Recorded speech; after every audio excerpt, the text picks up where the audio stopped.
have control. Breach in 5, 4, 3.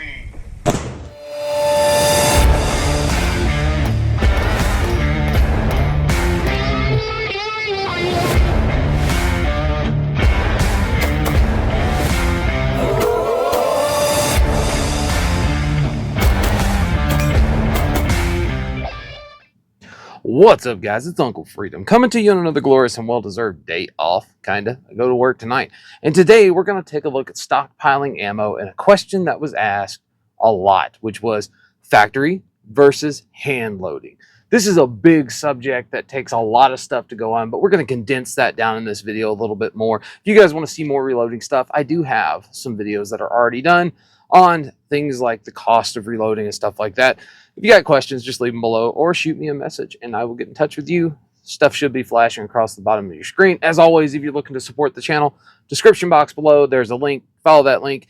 If you were going to buy it anyway and you use those links, it helps me. We have added people like Palmetto State Armory down there. Primary Arms is an affiliate of the channel, and new stuff is Unbound, including a night vision supplier. So, stockpiling our ammo. We all agree that stockpiling ammo is an excellent idea. And if you've watched my previous videos, link over here, where I talk about why stockpiling Full Metal Jacket is not something I'm going to tell you to do for that to be your only defensive option. Never will be. There are better ammos, handgun and rifle. But I figured we'd take a look at this. So stockpiling ammo, what does it mean? It means that we simply have ammunition on hand in order for us to train or to defend life and liberty. If it came to that, we have enough to sustain ourselves for a predetermined amount of time.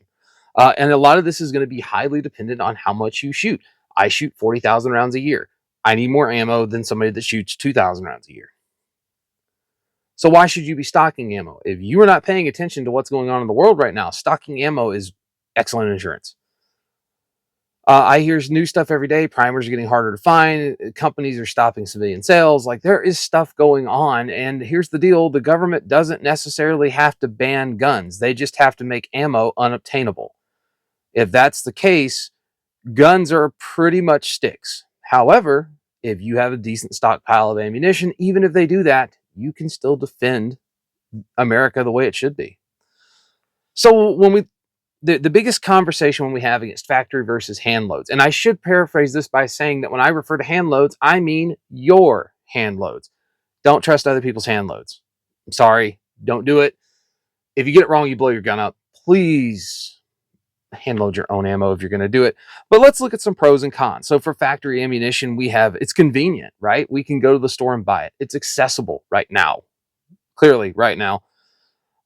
It's only going to cost you money to buy that factory ammunition. You're getting a known quantity when you buy it. If we buy something like Black Hills ammunition, Mark 262 77 grain Sierra Match King loaded at 5.56 pressures to 2,750 feet per second, we know what that round is going to do when we buy it.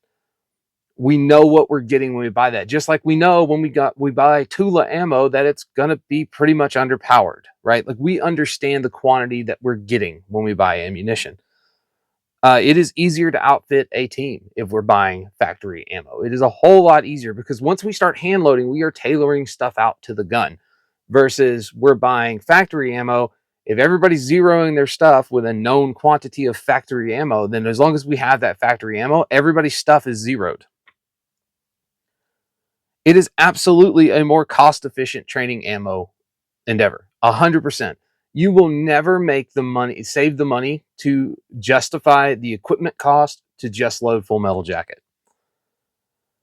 You can get some ammo that is 100% unavailable as components. Take, for example, if you could find some of the TAP ammo, like the TAP Patrol ammo, that is a 53 grain GMX or CX copper expanding projectile loaded at pretty butt-naked speeds, and it's already available. However, you can't buy that bullet individually. Same thing, critical duty handgun ammo. You can't really buy that projectile. You may be able to find it occasionally, but it's not a readily available thing for you to purchase and make ammo out of.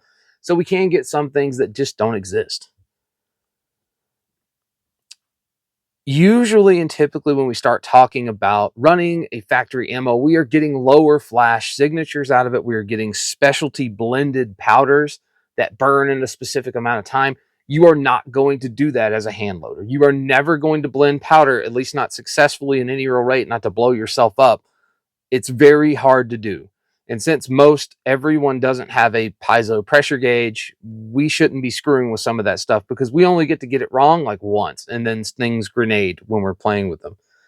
And the best part about buying factory ammo is that it only requires space. It doesn't require equipment, right? That is kind of the perk of factory ammo is I don't have to have anything else. I just go to the store or I go online and I order it and I have ammunition. But there are some cons to stocking only factory ammo. It is typically going to be less accurate because they are designing a round to fit with the masses of chambers that exist for this. And unless we're talking about something specifically designed in a cartridge chamber reamer fashion, like 6.5 Creedmoor, 6.5 PRC, 7 PRC, 30 PR or 300 PRC, 6 ARC, 22 ARC, these are things that were designed to match from the word go. There are horror stories about 308 and 7.62 by 51 chamber to chamber differences, like ammo wouldn't even fit, right? So we have to make our ammo fit the widest variety of stuff when we start talking about factory ammo, which means it's less accurate overall unless you just happen to have that gun whose chamber is perfect for that ammo. It can happen, but it's really rare. It is typically going to be a higher cost per round to do factory ammo. Or is it? Sometimes yes, sometimes no. We'll get more into that in just a second. The velocity data that you're going to see on your factory ammunition boxes is a joke. It is sometimes fired from a 24-inch barrel to give you these velocity numbers. You go stick it in your 16-inch gun, your velocity data is not the same. And if you're building a dope packet and a drop sheet built on that data, you're not hitting anything, at least not accurately and in consistency, because their velocity data is not going to be as good as data we would collect off of our rifle. It is very, very, very expensive to stock higher end factory ammunition. This was a big complaint in that video. I can't afford that. I can afford that. I went into a video that I'll leave a link to where I talked about how we can buy better equipment, better ammo. But you are correct. It is much, much, much more expensive to stock 1,000 rounds of Hornady Critical Duty than it is 1,000 rounds of 124 grain NATO. If I'm doing it factory.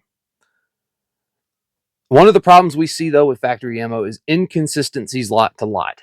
You may remember in the very recent history where we had some ammo. I don't remember where it was coming from, but it was blowing up 308 guns left and right. It was just a bad batch of ammo. It happens. I've had ammo that gave me squibs. Like, it can happen. It's inconsistency because it is not subjected the same way a hand loader is going to subject his ammo. It is loaded for volume, loaded for amounts, loaded for that metric, versus loading it for supreme reliability and supreme accuracy. Sometimes it just doesn't work in your gun. That is a harsh reality of shooting factory ammo. I can go buy really, really great factory ammo from this company, come home, and it will not shoot reliably in my gun. It happens, right? This is a thing that we deal with. We are taking out a large part of the equation of making ammunition, and we are just buying it to save ourselves time and effort and money. However, it may not work as well as you want it to work. It can absolutely be underpowered. That is a common thing with Wolf and Tula and the steel case stuff. You will see it a lot. Your velocity data can get a little low, like you're losing some things. Your standard deviation, which is a thing I talk about a lot in the hand loading videos, which is basically we have an average velocity. Your standard deviation is a feet per second measurement below or above that the rounds don't exceed. I have seen standard deviations at 50 feet per second in a 20 round box of factory ammo. You ain't hitting anything reliably with that box of ammo. Velocity is directly tied to how well we perform with a rifle. And if we have something doing 100 feet per second faster than the slowest thing we shot, well, they're going to hit in very different places, and really gets extreme when we start going to distance. Some loadings, though, are just freaking unavailable. Some things that we would love to see are just non-existent and unavailable. This is a great example of something that fits this category. This is a 55 grain Barnes MPG, so multi-purpose green round. It is a full metal jacketed copper polymer matrix round. This is an exceptional CQB round, and it is devastating on tissue, but it does not exist in loaded ammunition, and specifically not existing in a nickel-plated ammunition. But because I hand load, I can create this beautiful piece of equipment here, but it's never available if I just wanted to buy it. So sometimes you can't even get what you want with a factory offering. And finally on this, number 10 is I have zero control over the process with factory ammo. Now, for some of you who are not, as Brass Facts put it, my level of TISM is not that freaking high. If it doesn't bother you, then it doesn't bother you, and I wouldn't worry about it. But if you're me, and I know what my guns are capable of with certain loadings and ammos and at distances and with velocities, the lack of control over the process gives me freaking anxiety, man. Here's the thing, when I make it, I know it works. I have a buddy who when dinner gets made, he eats everything he makes, but he doesn't eat much of his wife's food. His wife is not the best cook in the world, but he doesn't really eat his wife's food. And his brain, his OCD doesn't like it. But here's a bonus point for you on stockpiling factory ammunition, your pros and your cons. This one is going to be bad loads happen, man. And this is what, going back to that whole thing of, some of this stuff can be extreme and sometimes it won't work in your gun and sometimes it's inconsistent. Bad loads happen with factory ammo. It happens all the time. If I were to tell you, let's say you were a 308 guy and you bought 10,000 rounds of this stuff that was causing guns to grenade and you stocked it away, and then you hadn't shot it because it was a part of your stockpile of ammo. And then you go forward and all this stuff comes out and it's blowing up guns. Well, now you got to go dig your stuff out and check your lot numbers, and you got to send stuff back and get replacement ammo. Worse, you don't catch it.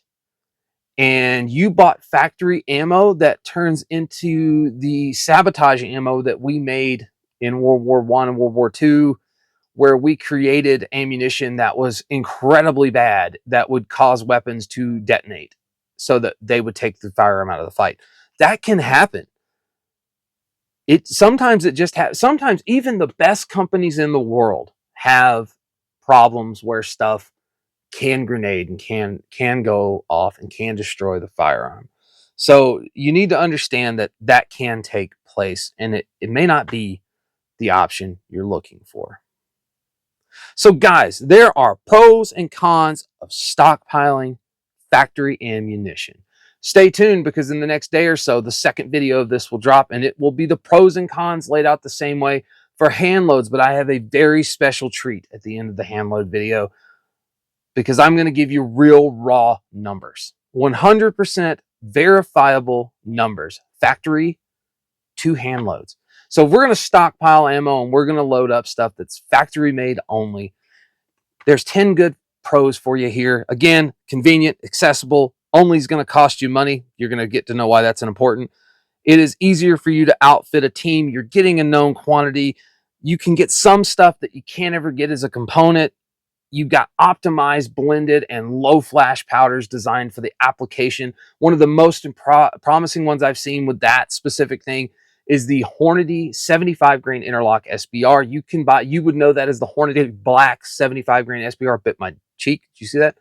And that is available as a tap offering as well, but that is designed for full burn at about 12 inches. So we are getting no flash signature out of it. We are getting the max velocity we're going to get on the pressure spike at 12 inches of burn. So we can't buy that powder that is custom blended by Hornady. You will never buy that powder. And I know some guys that blend powder, but I'm going to tell you, I have loaded hundreds and hundreds of thousands of rounds of ammunition. Blending powder is never going to be worth it. No. Finding a powder that is suitable, which will go in a different part, is absolutely worth it. And sometimes you can do that. And the best part is it doesn't require anything other than the space to store your ammo, and you don't need specialized equipment. But those cons do exist. It's going to typically be less accurate. It's going to cost more to shoot per round. It's going to have really bad, inaccurate velocity data. It's going to be expensive, man, to stock this crap up. It is very inconsistent lot to lot, typically, unless you're buying something that has the word match in the name. And even then, it can be an issue. Sometimes it won't work in your gun just because, again, chamber reamers and cartridge dimensions being what they are. Modern stuff doesn't suffer from this as much, but there is a reason you see things like Palma 308, which is a small rifle primer 308 versus normal 308, or you see things that are labeled as match 308 brass. That is a difference, right? There are so many chamber dimensions for the 308 because Bob's shop down the road reamed his stuff with a dull reamer. They have to make ammo to fit that chamber and the best chamber in the world, which means it's not going to be the same. It can be underpowered depending on your company. It could also be underpowered depending on how their run went. I've had Remington stuff in a 250 round box that failed miserably for 40 rounds. 100% of it worked like that. Don't know why. Some loadings are absolutely going to be unavailable to you that you may need to make it if you want it, see it. You got no control over the process in this. And sometimes factory ammo gets a bad run. So, guys, there are your 10 pros, 10 cons to stockpiling that factory ammunition. As always, if you've got questions and comments, leave them down below. Reach out to me via email. It should have flashed on your screen or on Facebook or Instagram. Guys, I am always happy to help you when I can. So until next time, take care of yourself. Take care of each other. I'll see you later.